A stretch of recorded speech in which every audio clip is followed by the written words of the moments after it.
Welcome students. आज हम लोग पढ़ने जा रहे हैं solution of system of equations bye matrix method. Solution of system of equations bye matrix method. इसमें सिस्टम ऑफ इक्वेशंस दिया रहेगा, उसमें हम लोग मैट्रिक्स का यूज करके उसका सॉल्यूशन फाइंड करेंगे। तो सबसे पहले हम लोग सीखेंगे किसे हम लोग कंसिस्टेंट सिस्टम ऑफ इक्वेशंस कहेंगे और किसे हम लोग इनकंसिस्टेंट सिस्टम ऑफ इक्वेशंस कहेंगे। तो जिसमें सॉल्यूशन एग्जिस्ट करेगा उसे कंसिस्टेंट सिस्टम ऑफ इक्वेशन, और जिसमें सॉल्यूशन एग्जिस्ट नहीं करेगा उसे inconsistent solution of solution of equation. Consistent system of equations.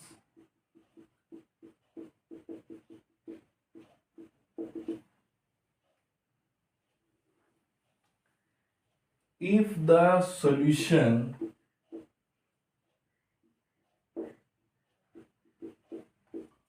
of a system of equations exists, then the system of equations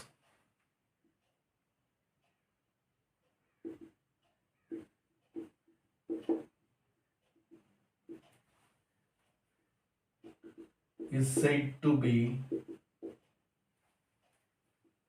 a consistent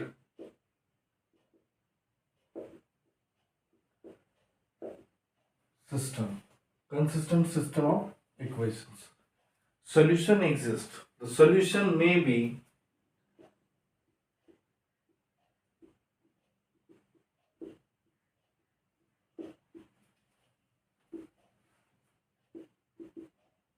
unique solution or infinitely many solutions.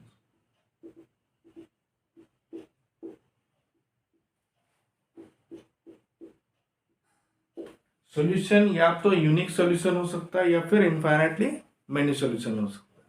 Solution exist किया तो फिर हम लोग उसे कहेंगे कि system of equations consistent है। फिर लिखेंगे inconsistent system of equation.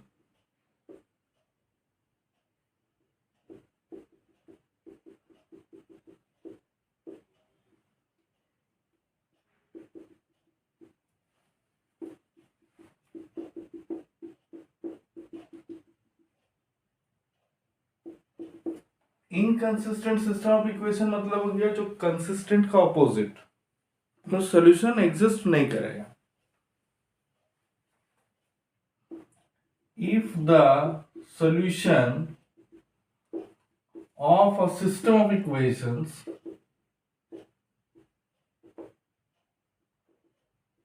does not exist,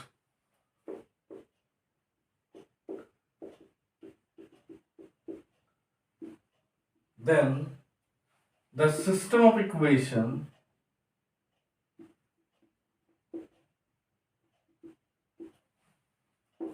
is said to be inconsistent system.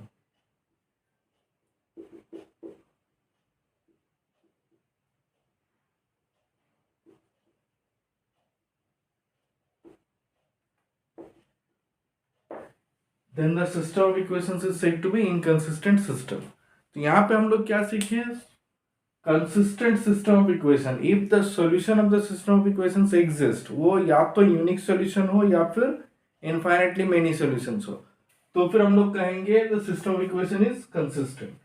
और इनकंसिस्टेंट सिस्टम ऑफ इक्वेशंस का मतलब हो गया सॉल्यूशन डज नॉट एग्जिस्ट। अगर सॉल्यूशन एग्जिस्ट ही नहीं करे तो फिर उसे हम लोग कहेंगे इनकंसिस्टेंट सिस्टम ऑफ इक्वेशंस। अब यहाँ पे हम लोग को सीखना है कि सॉल्यूशन कब एग्जिस्ट करेगा और किस तरह का सॉल्यूशन एग्जिस्ट करेगा और कब सॉल्यूशन एग्जिस्ट नहीं करेगा, ये हम लोगों को सीखना है। तो सिस्टम ऑफ इक्वेशंस दो तरह के होते हैं, non homogeneous system of equations and homogeneous system of equations.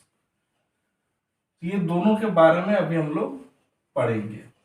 non-homogeneous system of equations and homogeneous system of equations.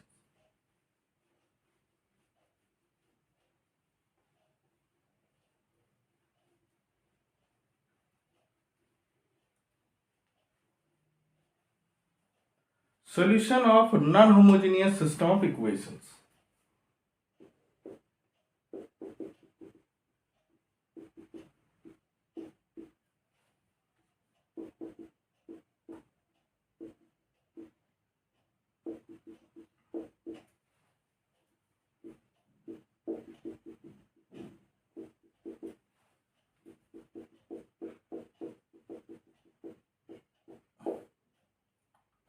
Solution of non-homogeneous system of equations. The non-homogeneous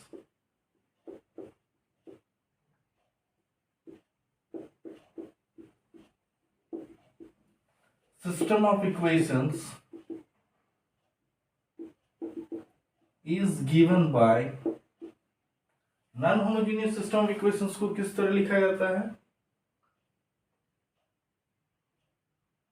यहाँ पे हम लोग को मैट्रिक्स मेथड में करना है, मतलब वो एक नंबर ऑफ अननोन्स और the order of the matrix equal रहेगा. इसको हम लोग 3x3 ऑर्डर के एग्जांपल से चलते हैं. A11 x, A12 y, 13 z equal to B1, A21 x, 22 y, 23 z B2, 31 x, 32 y, 33 z equal to B3. ये 4x4 ऑर्डर का भी हो सकता है, 5x5 ऑर्डर का भी हो सकता है. ये number of unknowns and the order of the matrix same नहीं भी हो सकता है. ये हम लोग पढ़ेंगे बाय रैंक मेथड, वो हम लोग इसके बाद पढ़ेंगे +2 करने के बाद. अभी हम लोगों को बाय यूजिंग मैट्रिक्स मेथड, और ये हम लोग by using matrix method by using the inverse of a square matrix method. तो यहाँ पे स्क्वायर मैट्रिक्स ही रहेगा. The matrix representation of 1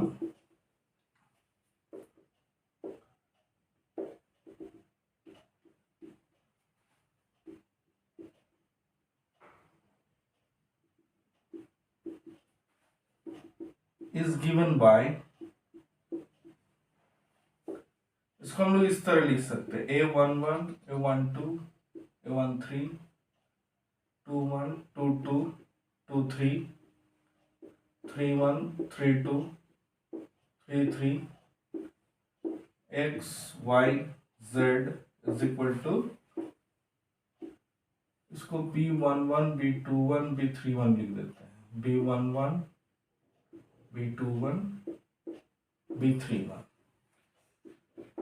That is AX equal to B, where A equal to 1 1 1 2 1 3 2 1 2 2 2 3 3 1 3 2 3 3.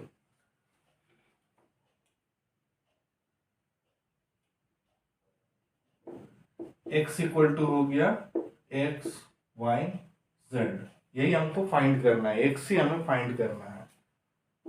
And b is equal to 1 1 2 1 3 1. इसका order अगर हम लोग देखें तो 3x3, इसका ऑर्डर 3x1, इसका भी ऑर्डर 3x1. इसके साथ इसको मल्टीप्लाई करेंगे तब ये आ रहा. अब इसके सॉल्यूशन के लिए हम लोग किस तरह से करेंगे? पहला स्टेप है फाइंड डिटर्मिनेंट ऑफ ए.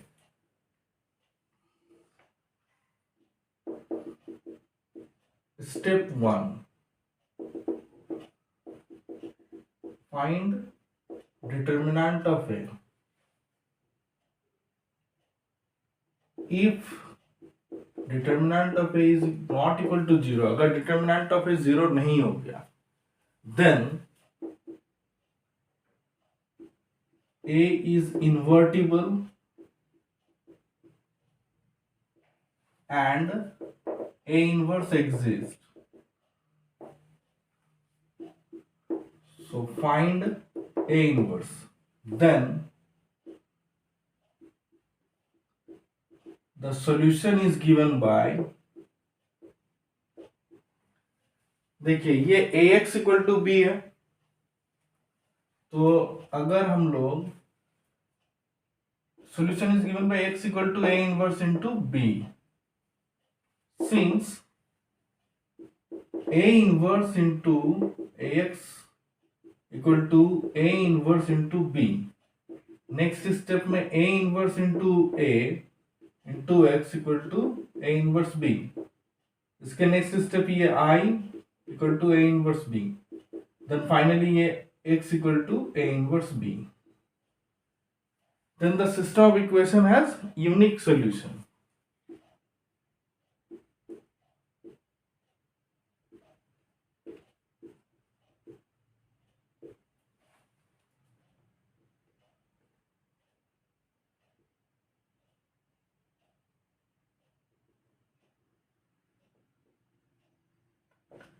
इसमें क्या होगा, एक्स वाई जेड का यूनिक सॉल्यूशन मिलेगा.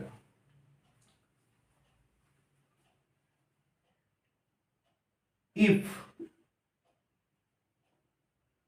अब अगला step, however if determinant of A equal to 0, then find adjoint of A. अगर determinant of A equal to 0 हो गया तो फिर हमें एडजॉइंट ऑफ ए फाइंड करना है. Now if adjoint of A into B is equal to O, then infinitely many solutions exist.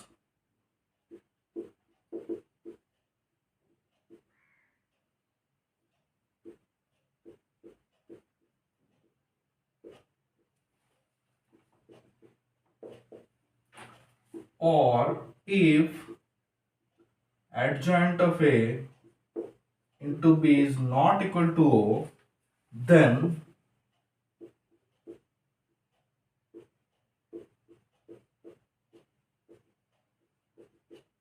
solution does not exist.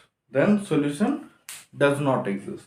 तो यहाँ पे हम लोग क्या समझ में आया, सिस्टम ऑफ इक्वेशंस मेरे पास दिया रहेगा, उसका मैट्रिक्स रिप्रेजेंटेशन करेंगे. मैट्रिक्स रिप्रेजेंटेशन इस तरह आया. उसके बाद सबसे पहला स्टेप हम लोग डिटर्मिनेंट ऑफ ए फाइंड करेंगे. अगर determinant of a non zero है तो फिर ए का इनवर्स एग्जिस्ट करेगा. ए का इनवर्स एग्जिस्ट करेगा मतलब यूनिक सॉल्यूशन होगा.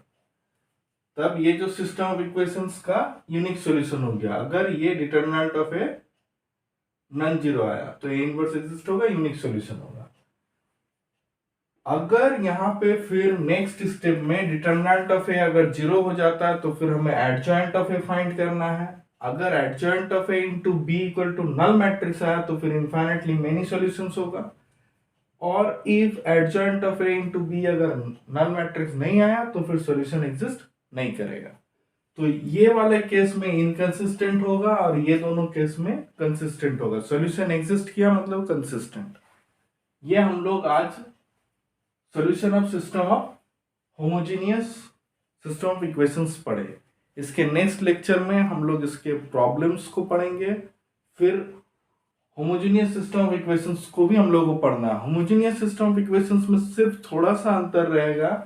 ये जो हम लोग आरएचएस में जो B11, B21, B31 ये सब नॉन जीरो है, वही होमोजेनियस सिस्टम ऑफ इक्वेशंस में ये सारे जीरो हो जाएंगे. और अगर ये सारे जीरो हो गया तो फिर यहाँ पे ये थर्ड वाला केस जो है ये एग्जिस्ट नहीं करेगा, मतलब ऐसा नहीं हो पाएगा.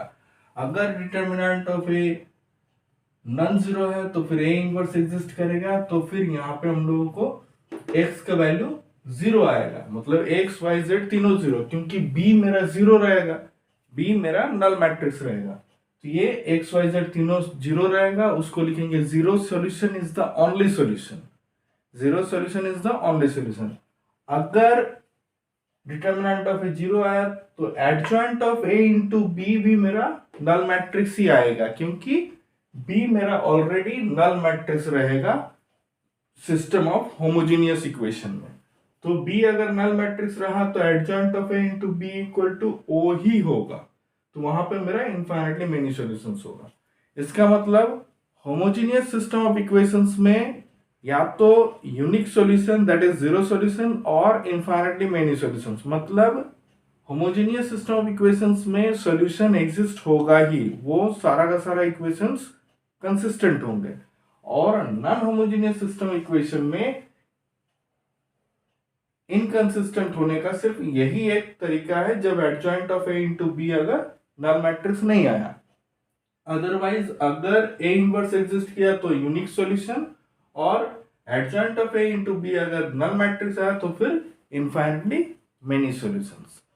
इसके नेक्स्ट हम लोग इसके प्रॉब्लम को सॉल्व करेंगे। Thank you.